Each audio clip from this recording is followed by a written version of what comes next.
বন্ধুরা, তো বাজারে এখন গেলে না এই এত্ত বড়, বড় সাইজের পেয়ারাগুলো দেখি খুব উঠেছে। তো অনেকের মুখে শুনছি খেতে নাকি খুব মিষ্টি। যেমন মিষ্টি তেমন স্বাদ।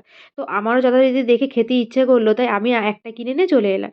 তো আমি ১ম এ ভাবলাম পেয়ারাটা মাখা করব। তারপর ভাবলাম না যদি পুরোটা মাখা করি যদি খেতে ভালো না লাগে তার থেকে বেশিরভাগটাই আমি নরমাল রেখেছি নরমাল খাওয়ার জন্য। আর ওই ছোট্ট এক সাইজ রেখেছি যে একটু মাখা করে খাবো। আর করার পর ভাবছি ইস পুরোটা মাখলেই ভালো হতো। মাখাটাই বেশি ভালো লেগেছে নরমালের থেকে।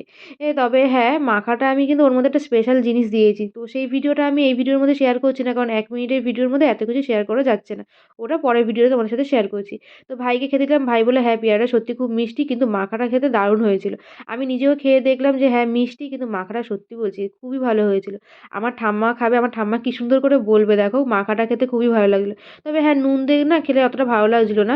নরমালটাই ভালো লাগে। এই যে ঠাম্মা দেখো কি সুন্দর বলল, "ভালো, ভালো, খুব ভালো।" যাই হোক ভিডিওটা ভালো লাগলে লাইক, কমেন্ট, শেয়ার করে দিও। যারা নতুন চ্যানেলটাকে সাবস্ক্রাইব করে দিও। টাটা।